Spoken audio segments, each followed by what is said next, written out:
Can't fight this feeling, it's not in my head. I know it's something I get later. Can't fight this feeling, it's not looking so. Got to get back to the life that I know now.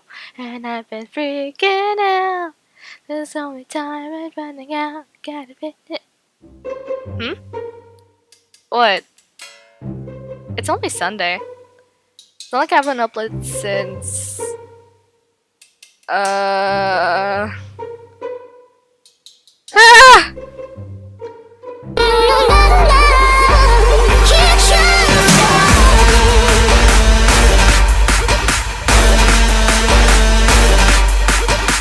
What's up, everybody? Mysterybunny here. Welcome back to the channel for another speed paint.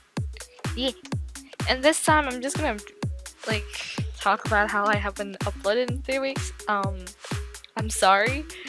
I've just been incredibly busy with school and stuff like that, so I've been playing catch up recently, and on top of that I've been just taking some time to myself, you know? Yeah, but hopefully everyone's doing well. It's been a while, I know that much. 3 weeks, that's a long time. Trust me, when who was I talking to? I was talking to someone. I was reviewing everything from my channel analytics, and I saw that it was 3 weeks, and I was like, fuck. But yeah, not only that was I busy, I also had lack of inspiration for a time being. I mean, it's kind of hard for me to think of someone sometimes, or in the right pose, because I have a list of people I want to draw, but at the same time it's hard for me to think about how I want to draw them. It comes naturally, sure, but at the same time it's I just want to make them feel special. So I decided to do my own little thing and draw one of my own little characters, aka my OCs. I have in total about 13 official OCs that I've created over the past, but the total that I've created with friends or something like that, I count as in 16. But recently I've created a new one who I have yet to name him. He's cute, he is adorable, he is my little emo kid in a perspective. So yeah, so that was interesting because it just happened in Algebra 2. I was just one day really bored with my teacher's lesson, and I decided to doodle, and then I came up with him, and I'm like, oh sweet Jesus child, what have I done? What is this? What is this madness? And yeah, but overall it's something that I don't mind having too much OCs. It's just that you have to be careful. If you don't know what an OC is, it's basically an original character, someone who you create based on just a character you do. Some people have already FNAF OCs, Sonic OCs are the most common one, kids doodling, tracing over them, but me, I try to go with a different perspective, try to get a different outlook of it all. But it's something that I don't mind creating, bringing a person to life. It's really easy to just bring a character to life. It's really simple. Once you draw them and have an idea what to do, then from there the part that you need to focus on the most is their story, because an OC that you have has to have a story behind it. Every story has every OC that I've created has a story, and because of the way that I like to call myself Mysterybunny, they each have a mystery that they have to discover within the universe that I created for them. Mystery has a secret to be solved. My OC Cloud has a secret to be solved. My OC Dawn, these kids, not Dawn from the Crafting Dead, but Dawn is a different one, because fun fact, the name Dawn came from my OC Dawn, because I didn't want to go by Bunny at the time for recordings, so I just wanted to go with a different alias name for the recordings, so that way it's people can differentiate myself with that character. Unfortunately, people think that Dawn's my name now, and it's weird. I've said in a previous video, it's strange to me getting called Dawn in here, when it's recordings, or if Brian's live streaming and I'm with him, it's alright, I guess. but it's more like I prefer to be called Bunny than anything else. Yeah, but the person that you see that I'm drawing here, she's one of my. This is like a new redesign that I decided to do for her. So her name is Fia, Fia the Wyvern Witch. I created her like around somewhere. Oh god, it was around March of 2016 when I recently got my new sketchbook, and I got really inspired by diaries about Lucinda. You know, like how, oh Lucinda, I love her as a like. I love witches, and on all honesty, I love the idea of magic. It's like it's cool to me. It's something that magic is something that eludes me, and in my perspective, I know that I feel like magic exists in the real world. It's just that the way that I like to see in my like fantasy logic is that magic, it does exist in our world. The only problem is because of the way that we are as human beings, we aren't able to unlock that magic as we see in fantasy, but instead we use magic as an outlet for creativity. That's where magic and power comes from. That's why the way that I draw Bunny is a lot of times like with her in a mage outfit, or like having her some purple aura coming out of her necklace and stuff like that, because in my perspective our creativity comes from within, meaning kind of like similarly like magic. And for me, like, because me and Bunny are connected in a way, like that's why our necklaces combine. Because when I'm feeling creative, she can unlock her full potential. I don't know. It's this weird thing that I think about within my characters, and especially the weird thing too is like making them suffer. Oh my god, trust me, I don't like seeing my friends in pain, but I love writing, or I love thinking about like really crazy ideas. Like for example, having like their parents killed right in front of them by a villain. That's like, I love like crazy backstories like that. It just like oh my god, my heart. But I like to make them really like full blown like suffering for some reason. Sometimes it's something that's strange to me. I don't know, like for people who are who write or create stuff out there, like I feel like they would understand me in that sense. Like when something dramatic happens, it's kind of like cool to write about, like especially like in Brian, you know, like when he got shot, that was really cool to do because it was like, oh shit, he got shot. And then the other times, what was the other time? Kyle leaving. Oh my god! Like when we created that, we're like, oh, we're gonna crush a kid's dream. We're gonna make him feel in pain. I don't know. It was just this thing where I just couldn't like. It's something that I like to do. It's weird. I'm a weird person. I really am weird because all my OCs have a backstory that is really like sad and dreadful. Who's the biggest example? I feel like the biggest example I can give is like Bunny herself, because like she's me in a way that I get a chance to like, you know, like experiment and stuff like that. So when I was thinking about her backstory, I decided to do like 3 different universes, because in my head there are 3 universes that exist within my OC world. One which is the main verse, which is basically me. It's true, all my OCs are based on someone in real life, so like basically the main universe is our universe, that's one. So that me as Bunny is like, yeah, that's the main one. The second one is Bunny from like my own writing, where she had her parents die right in front of her. They got into a car accident. Basically there's this thing that like they wanted her to like suffer so that way she can unlock her like evil side, because I don't know why, just like in real life, I like having like characters with double perspectives because it's the best thing ever. Bia's one of them too. Bia's like, I see her, she looks evil at times. I love drawing her like evilish in a way. Well, beforehand, now she's like looks full blown like, damn girl. But one thing for sure, this is a revamp that I've done of her. Like I have other drawings that I've tried doing with her where she has like a witch's head, and outside is like a wyvern scale, because the story that I have for her is that long ago, her mom, a witch, right? Her mom being a witch, she had to go do some kind of ritual of coming of age for witches, where they have to kill a wyvern and create this like, out of my perspective, forever potions, but I just call them like a potion of life or death, depending on the witch's scale that she brings back. So what happened was is that she was sent to kill this wyvern. So she disguised herself as a cave wyvern. What happened was is that she met this wyvern named Ozbek. So she and Ozbek met, and they started like you know, just connecting with each other. And next thing you know, she reveals himself to him of being not a witch sent to kill him, and he accepts it, and he's like, if you want to do that, then I'm okay with that. If it means it'll make you happy, then go for it.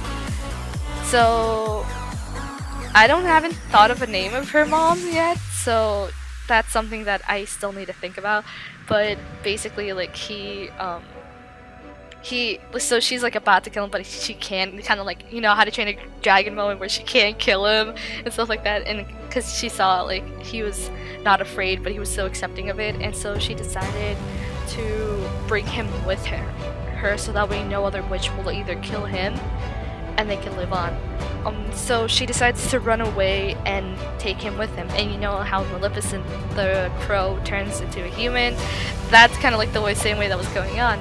The only problem is that the Witches' Council found out about this, and it's seen as a treasonous act for the sole purpose, because if you have a living wyvern in the overworld, then that is really dangerous and can cause a lot of like outbreak, because if a scale of a wyvern is so potent that it can make any potion become permanent.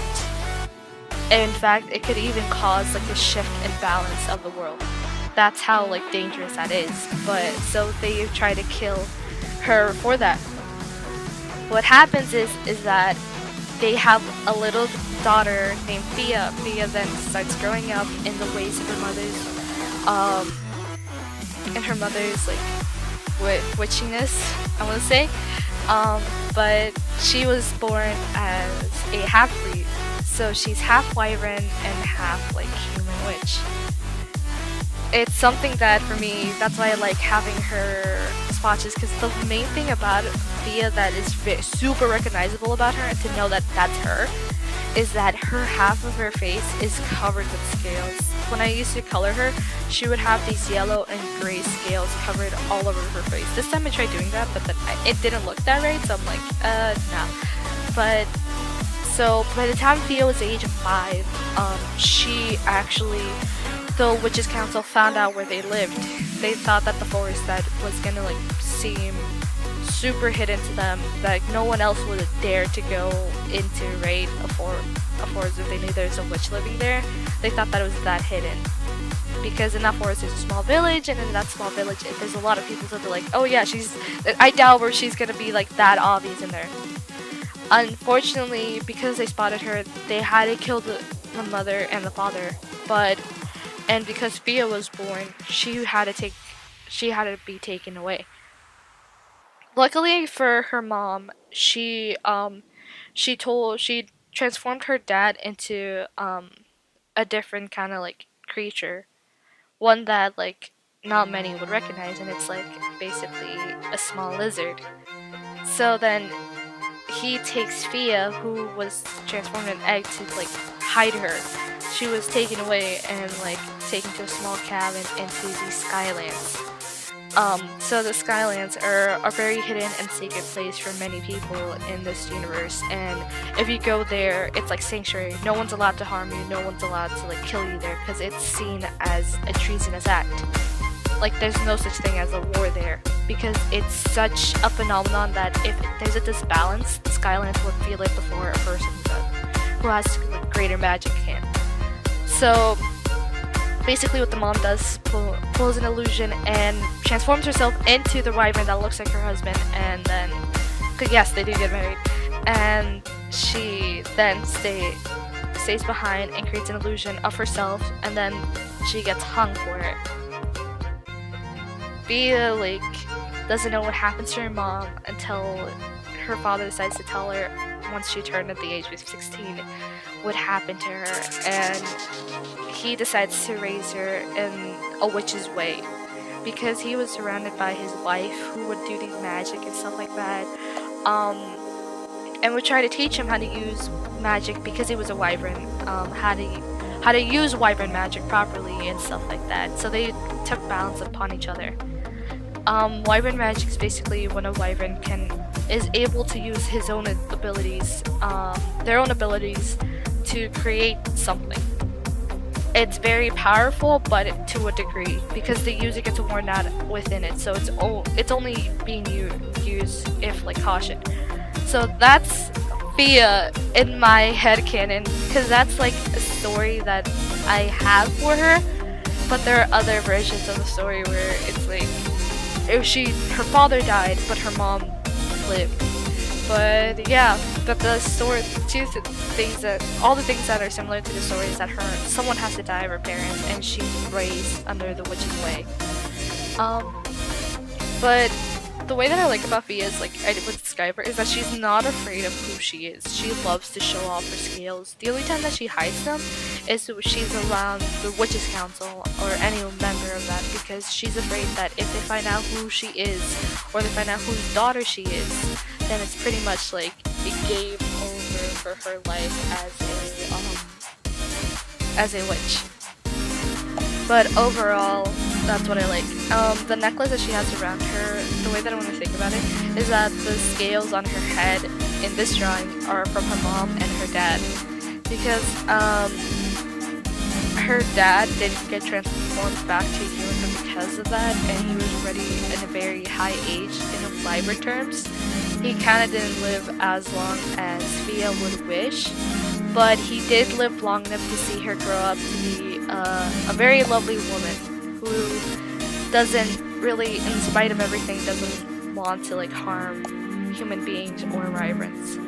So, which is like a good thing. I don't know, like that's something that I created something so dark. It was like this forbidden thing, and I'm like, oh my god, my child. There you go. But she's I love her. I really do. She's one of those OCs that I really love the way to like her body movement, her horns. And it's funny because like in this drawing, I actually forgot to draw her magic, because the way her arms are positioned, she was actually supposed to like draw, like had magic around her. But I didn't do that. I was stupid enough. But yeah, that's Fia's backstory. That's the short story of Fia, and hopefully you guys enjoy and see me draw more of her, because I do have a script and a story written about Fia that hopefully I can finish soon enough, and then from there I can record it, and I can record the universe that I said is going to be shown off. Fia is part of that universe, and this is a part of Fia. She is someone that, honestly, she's not afraid of her identity. The only thing she's afraid of is the people that she cares about getting harmed by said identity. And I feel like she kind of like like if we were talking about a piece of my personality that she represents, it's a piece of my personality that I identify myself, because I really do love being called Mexican. It's something that it's my origin, it's my roots. Being like from my culture, it's so like colorful. It's not something that people should be ashamed of, and unfortunately in school I've heard people being like, oh yeah, I wish I could be anybody else in this world, especially with nowadays how like the world is turning, our president, who we have there. But it's something that I like I said, I'm really not afraid to like show off my culture and teach people what it truly means. If someone can't accept me for where my family's from and where I accept my roots, then what's the point of me being friends with them, right? But yeah, that's something that I have in common with her. But anyways guys, hopefully you guys enjoyed today's episode. If you do, please leave a like, comment, and subscribe, and tell me if you want to see one of my friends next, or you want to see one of my OC next. Because honestly, I have so much fun with her. So yeah, I'll leave you guys to enjoy the rest of the video, and as for outro, that's gonna be something